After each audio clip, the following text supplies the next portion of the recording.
ดีครับทุกท่านวันนี้กับผมกับคลิปน้าหนุ่ยคุยขยะครับในคลิปนี้เป็นขวดแชมพูครับขวดแชมพู200มิลลิลิตรที่ไม่ได้ใช้งานแล้วเป็นเนื้อพลาสติกค่อนข้างหนาครับจะนำตัวนี้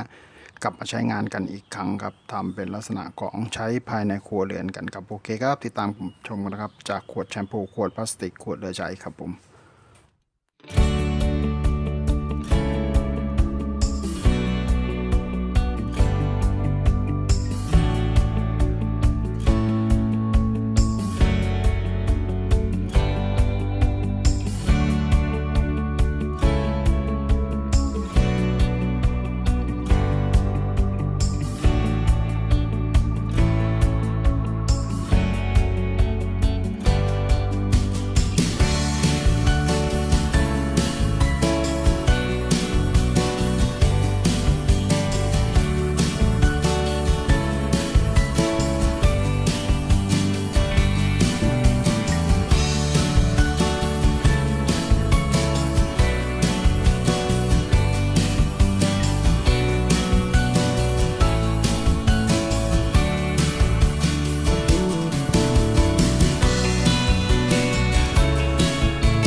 สวัสดีทุกท่านครับวันนี้กับพบกับคลิปน้าหนุ่ยคุยขยะกันอีกครั้งครับในคลิปนี้เป็นขวดแชมพูนะครับเป็นขวดพลาสติกนะครับประมาณ200มิลลิลิตรครับจะนำตัวนี้กลับมาใช้กันครับดีก็ทิ้งไปครับชิ้นเล็กชิ้นน้อยก็เก็บมาทำกันครับใช้ของทำของใช้ภายในบ้านครับประหยัดได้